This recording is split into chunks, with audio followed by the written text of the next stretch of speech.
Hello everyone, welcome back. Hope you're having a great day and we're all doing well. Operation Deadly Omen is fully underway. We are a week, almost 2 weeks into the season, and in my opinion, it is a very solid season. And although Deadly Omen did just get started, it's never too early to start looking into the future of Siege and what's coming up in the horizon. And one of the biggest things coming next season, Year 9 Season 2, is the rework of our beloved recruits. And now I think there's going to be a few different ways on how they go about reworking recruit, and I'm going to talk about them in this video, as well as everything we officially know about the recruit rework coming. So drop a like on this video if you do go on to enjoy, drop a comment since it does help with the algorithm, and sub to the channel. We're almost at 150k. Right, so firstly, here is our official first look at the new recruits. We have confirmation that these recruits are going to be full-fledged operators, one for each side. The one on the left with the grey sleeves is the attacking one, and the one on the right with the blue visor is the defending one. And you may be wondering, Kudos, how do you know what side each of these recruits are on? Well, that is because these models of this recruit is actually the same version which has appeared in Rainbow Six Mobile. Now, Rainbow Six Mobile had actually beaten Rainbow Six Siege into upgrading recruits. In that game, the recruits are treated as full-fledged operators, and as well as this, you can fully customize them. And here's another little fun fact of trivia: the attacking recruit, the one on the left, is actually a female. So that also means that it's going to distinguish which one is the attacking recruit and which one is the defending recruit more, since one's obviously going to be male, the other one's going to be female, and they're most likely going to have their own unique customizations as well. And I'll give you an example as to why this makes a lot of sense. If you didn't play back in Operation Chimera, where we had the Outbreak event, Recruit actually had a different look in that mode. It was an FBI SWAT version of Recruit, so it didn't have a different faction. He was specifically part of the FBI, and he had this complete brand new look, which to many people is their favorite look for Recruit, and I definitely agree. I think he looks absolutely sick in this. And Ubisoft just gave us a little hint at this version of Recruit's return. So a Halo crossover bundle for Frost was just released in the store, and in the trailer of this skin, you can see one of these FBI Outbreak recruits who has been taken out in the background. Now, of course, this is just a trailer for a skin. This means nothing.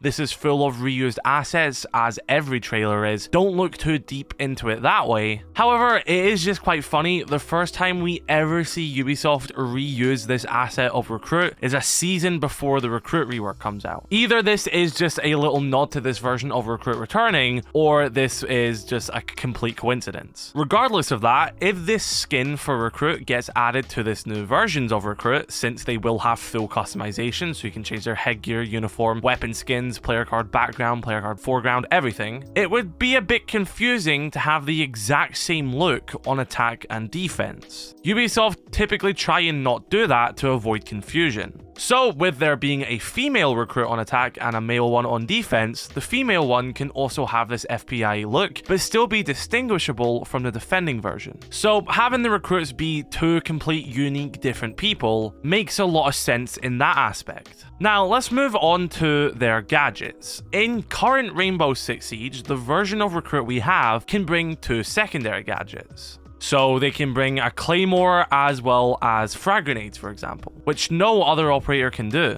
And that is to compensate for the fact that Recruit doesn't have a primary gadget. On paper, it seems a bit lame, but factually, Recruit having the option of two secondary gadgets is actually extremely strong. And to me, that would be enough for Recruit's gadget in this rework. I would happily take Recruit and bring Impact EMP nades as well as secondary hard breach charge in one loadout. I think that would be amazing. Or on defense, you could bring a deployable shield and a nitro cell. However, if we look at the roadmap on Ubisoft's website, they say the following: a complete revamp of Recruit, Attacker, and Defender with a fresh look, playable in the ranked playlist. Now, when they say the term a complete revamp, that kind of makes me believe that they won't go down the route of just sort of keeping their gadget the same, because I would like that, but from what they've been telling us, I don't think that's going to be the case. It still could be, don't get me wrong, but I have a feeling that they might try to go for something a bit more flashy. So staying in the ballpark of having secondary gadgets, here are two concepts I have which Recruit could bring to the team, and I think the second one is my favorite, so just wait to hear me out on that one. And the first one is simply just a utility bag. Both the attacking and defending Recruit will have a utility bag which they place on the ground, similar to Rook,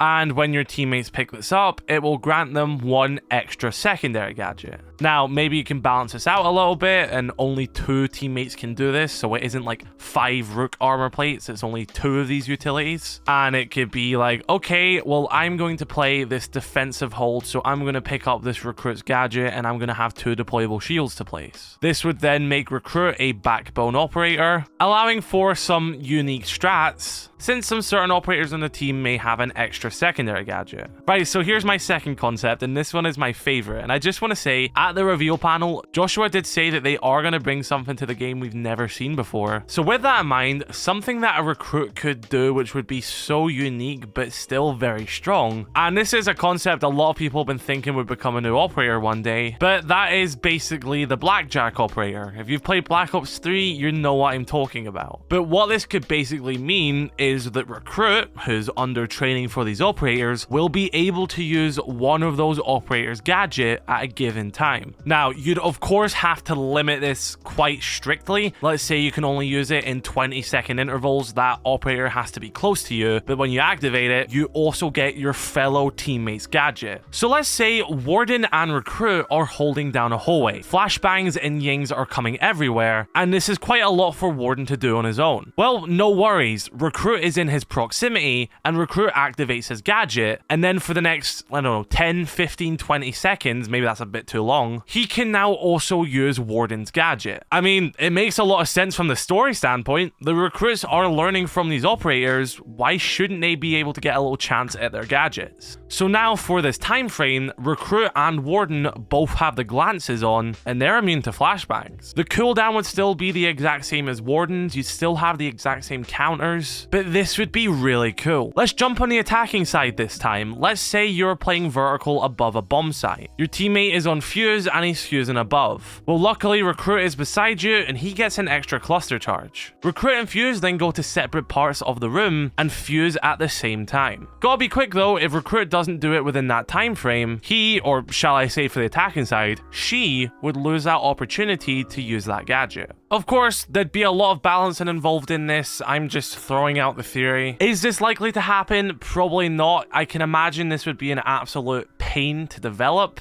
That being said though, the Recruits are taking the place of a brand new operator, so Ubi do have the time and resources to put some time into this rework. And this isn't the most far-fetched theory, it's definitely possible for them to do this. I mean, it worked well in Black Ops 3. I know nothing like Siege, but it was still a cool concept. The one in Black Ops 3, it took your enemies one, because your teammates and enemies had the same gadgets.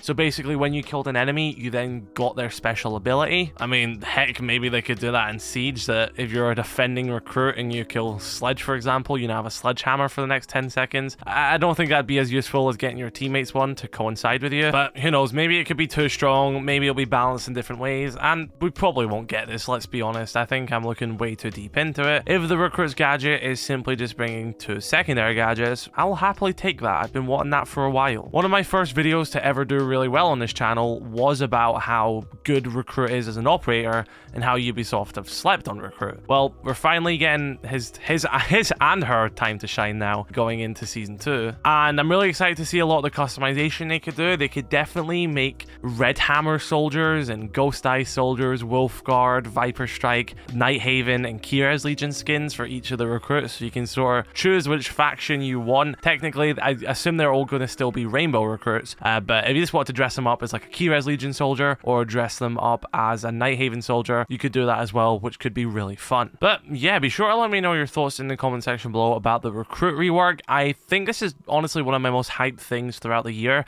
I know a lot of people sort of looked at this roadmap and they saw that we're only getting technically 2 new operators, and we're a bit disappointed. But honestly, if you actually look at the roadmap, you've got Deimos, and then you've got 2 recruits, so that's 2 separate operators there alone. So technically 3 operators so far. We have the brand new Greek operator coming in Season 3, which I'm going to make a video about another time. And as well as this, we have a Blackbeard rework in Season 4, which is said to be an entire revamp, so that's another entire new gadget. So that's technically 5 new operators this year, if we're going to be honest. So if you watched this far, comment recruit is love, recruit is life, and be sure to let me know your thoughts in the comment section below. Drop a like on this video if you did enjoy, subscribe if you're new. I shall catch you later. I love you all, stay safe, peace.